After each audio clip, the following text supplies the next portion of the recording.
Good morning, students. Students, in the previous classes, we have started our chapter 5 from civic section, judicial system.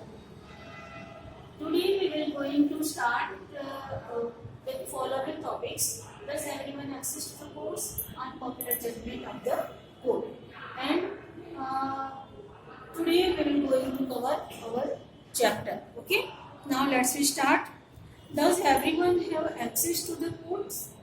क्या सब लोग पहुंच पाएंगे court?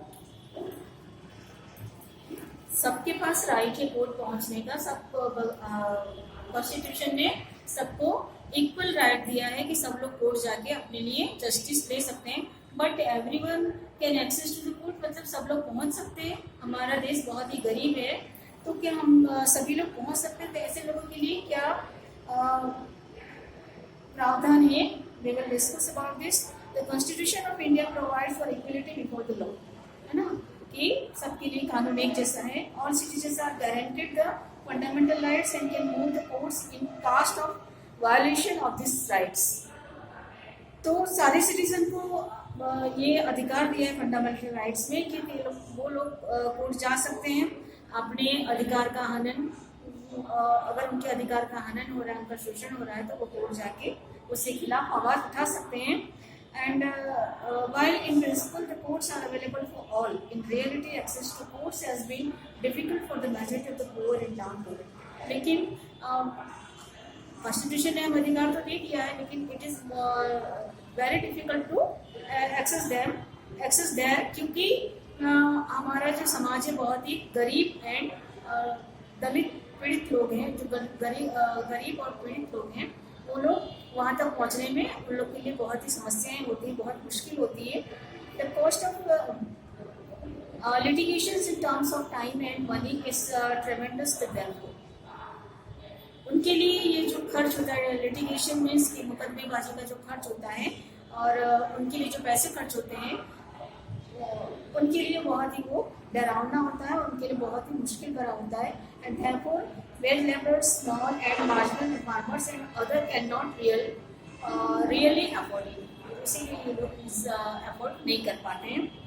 Now we will come to origin of PIL. PIL का उद्भव कैसे हुआ है ना, वो ओरिजिन कैसे हुआ PIL? Normally a person whose rights have been violated or who is influenced in the dispute or has been a victim of an atrocity could move the court of law. किसी को लगे कि उनका अधिकार का हनन हो रहा है और उनके पे अत्याचार हो रहा है, तो उनको कोर्ट में जाना चाहिए, बट वो अफोर्ड नहीं कर पा रहा है। तो this concept underwent A change around 1980। तो 1980 में उन लोगों के लिए भी एक प्रावधान कॉन्स्टिट्यूशन में लाया गया। इन 1980 the Supreme Court set the trend when it decided to hear a case where the case was filed not by the aggrieved persons but by others on their behalf. The apex court decided to reach out to the people, and hence it devised an innovative method wherein a person or a civil society group could approach the Supreme Court seeking legal remedies in case where public interest is at stake. And Justice P.N. Bhagwati and Justice V.R. Krishnan Iyer were among the first judges to admit PILs in the court. Justice P.N. Bhagwati and Justice V.R. Krishnan ने PIL का trend admit किया court में। तो ऐसे लोगों के लिए क्या प्रावधान 1980 में लाया गया कि इनके लिए, इनके बदले में, इनके बिहाफ में कोई भी सामाजिक संस्था, कोई भी व्यक्ति उनके लिए आवेदन कर सकता है सुप्रीम कोर्ट में, एंड सुप्रीम कोर्ट के थ्रू फिर सुप्रीम कोर्ट उसको संज्ञान में लेता है एंड ऐसे लोगों की हियरिंग सुप्रीम कोर्ट ऐसे लोगों तक पहुंचने की कोशिश करता है, उनके केसों को सुनता है। Okay, a PIL is a public interest litigation introduced in a court of law not by the aggrieved party but the any other private party or by the court itself. Court भी उसके बारे में संज्ञान लेता है, court खुद भी वहाँ तक पहुँच रीच आउट करके उन लोगों को सुनता है, उनको न्याय देता है। तो उस व्यक्ति को या उस संस्था को या उस समुदाय को वहाँ तक पहुँचने की जरूरत, अगर वो नहीं पहुँच पा रहा है, तो उनके बिहाफ में कोई व्यक्ति या कोई संस्था या कोई ग्रुप वहाँ तक पहुँच सकता है और उनके लिए आवाज़ उठा सकता है. Such case may occur where the victim does not have the necessary resources to commence litigation, or his freedom to move has been encroached upon. The court can itself take cognizance of the matter.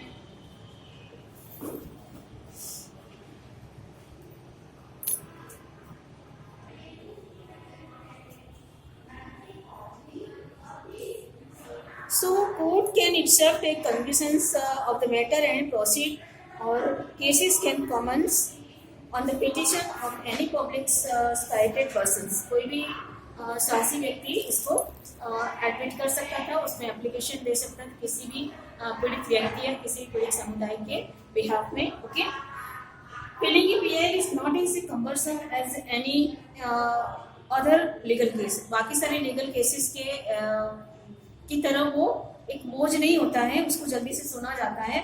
There have been instances when even letters and telegrams addressed to the court. अगर even उस व्यक्ति या उसी समुदाय के लिए एक Telegram या एक लेटर्स भी कोर्ट में पहुंचा दिया जाता है, तब भी कोर्ट उसके बारे में संज्ञान लेता है. Court have been taken up as a PIL and heard by the court. और उसे एज ए PIL कोर्ट उसको फिल कर लेती है एज ए PIL और उसको कोर्ट सुनती है. Okay, example of early PILs. PIL has become the most important vehicles of judicial activism. Judiciary, which is an institution that is traditionally confined to responding to cases before it, began considering many cases merely on the basis of newspaper reports and postal complaints received by the court. Newspaper reports और postal complaints जो court में पहुंची है, उस पे भी संज्ञान लेके उन्होंने उस PIL को एडमिट किया है और केसों को सुना है. Therefore, the term judicial activism became the more popular description on the new role of the judiciary. In 1979, newspaper published reports about under trials in Bihar jails who had spent long years in prison, much longer than what they would have spent if they had been punished for their offence. तो एक case है early PILs पे, उसको सुना गया था कैसे, जैसे 1979 में एक न्यूज़पेपर में पब्लिश हुआ था कि न्यूज़पेपर के रिपोर्ट के अकॉर्डिंग कि अंडर ट्रायल्स में बिहार जेल के एक कैदी जो अंडर ट्रायल्स में इतने सालों से वो जेल में थे, अगर उनको उस क्राइम की, उस गुनाह की अगर उनको सजा भी दी जाती तो उस सजा की से भी ज़्यादा साल वो जेल में बिता चुके थे. तो if they had been punished for their offence, this report prompted an advocate to file a petition before the Supreme Court. Supreme Court ने ऐसे petition उसको फाइल की and the court ordered the release of the prisoners. और at last court ने order दिया कि उन कैदियों को रिलीज किया जाए जिनको उनकी सजा से भी ज़्यादा उन्होंने टाइम पीरियड जेल में स्पेंड किया हुआ था, सिर्फ ड्यूरिंग टू द ट्रायल, है ना, under trial. Okay, now and next other cases in 1980, a prisoner of the Tihar jail के कैदी के बारे में है ये. managed to send a scribbled piece of paper of Justice Krishna Iyer of the Supreme Court. Krishna Iyer, justice Krishna Iyer थे supreme court के. उस समय उनका ध्यान खींचा गया उस मैटर की तरफ. Complaining physical torture to the of the prisoners, और उसमें कंप्लेंट है कि वहाँ के प्रिजनर्स को, वहाँ के कैदियों को फिजिकली बहुत टॉर्चर किया जा रहा था. द जज got it converted into A petition, और जज ने फिर उस मैटर को एज ए पिटिशन कन्वर्ट कर लिया था. These two cases became pioneers of public interest litigation. Public interest litigation PIL है ना, मतलब पब्लिक के इंटरेस्ट का जो मुकदमा होता है, वो व्यक्ति या ग्रुप खुद वहाँ पे नहीं जाके उनके बिहाफ में कोई भी पब्लिक का, कोई भी समाज का कोई भी व्यक्ति या समाज की कोई संस्था या तो एज ए लेटर या तो एज ए टेलीग्राम कुछ भी कोर्ट में भेजती है, तो वहाँ पे उसको एज ए PIL पिटिशन दाखिल हो जाती है एंड कोर्ट उसको सुनती है. Now will come to unpopular judgment of the court. कुछ जजमेंट कोर्ट के भी ऐसे होते हैं जो अनपॉपुलर होते हैं, जो लोगों को पसंद नहीं आते। द जजमेंट इज द जज is the supreme, judicial is the supreme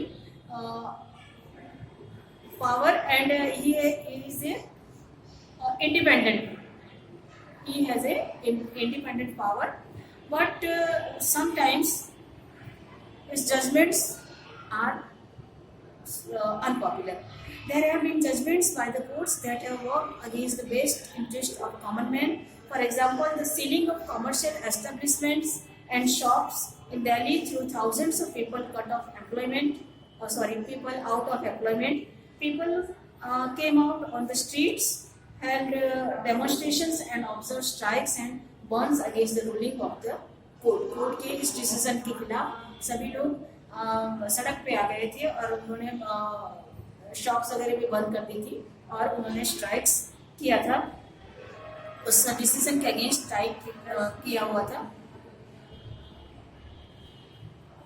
Similarly, recent judgments on eviction of slum dwellers and झुग्गीज in Delhi and Mumbai have been very unpopular. झुग्गीज और झोपड़ी के लिए जो मुंबई गवर्नमेंट ने भी, जो मुंबई हाई कोर्ट ने जो डिसीजन, जो जजमेंट दिया था, वो भी बहुत ही अनपॉपुलर हुआ था। People and the media have given opinion for and against this judgements.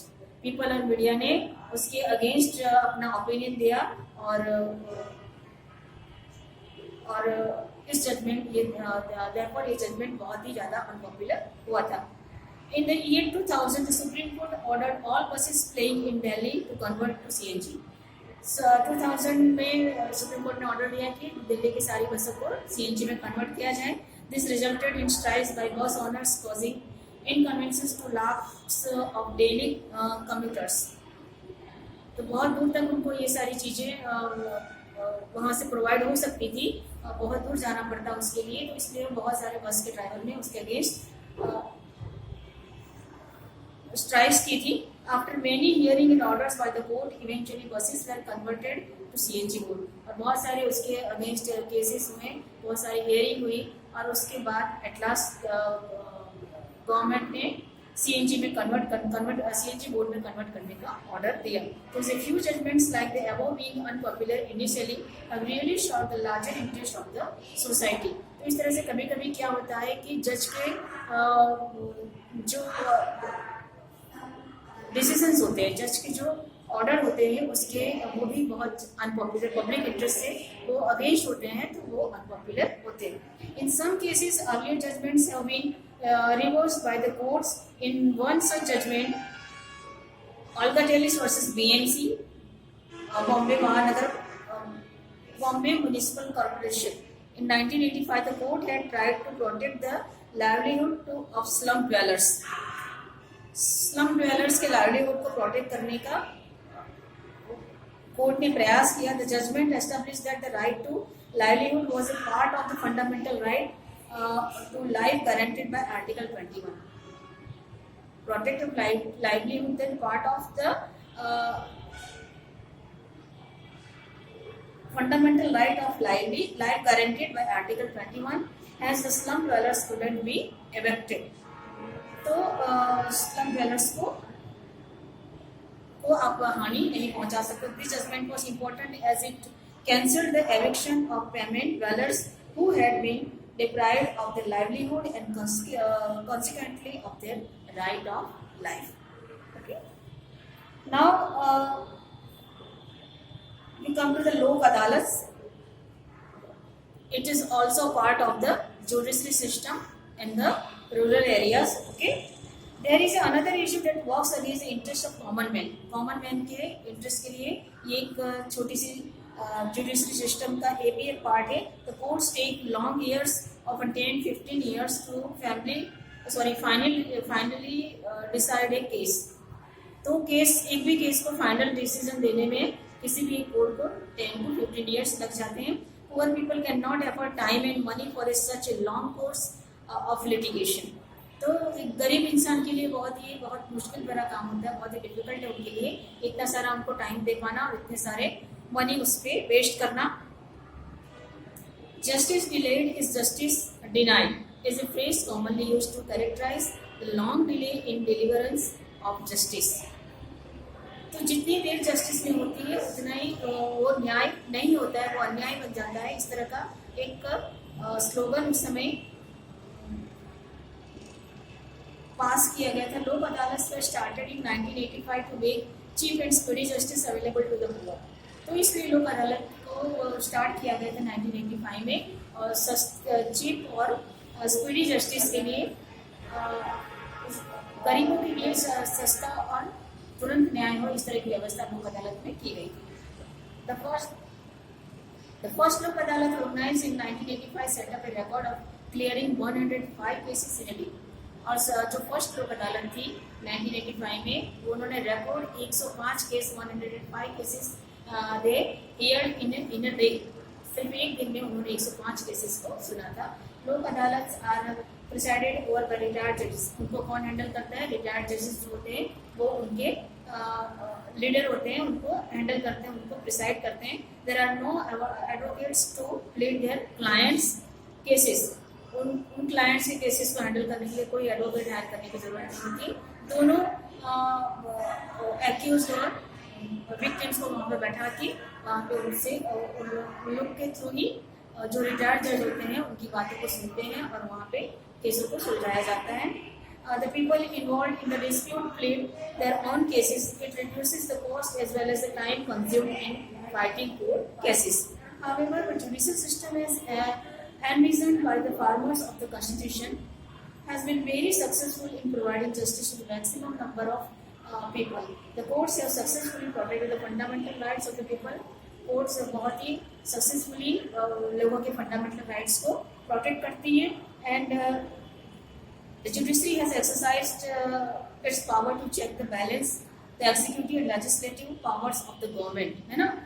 Executive और लेजिस्लेटिव पावर्स के ऊपर भी उनका पावर होता है, ये वो चेक करती है कॉन्स्टिट्यूशन के according, which has played the crucial role in fulfilling the lofty ideas of the democracy. और जो डेमोक्रेसी के जो आइडियाज़ हैं उसको फुलफिल करने में एक क्रूशियल रोल वो निभाती है। So today's our I hope you all are clear about this, and today's our topic is over.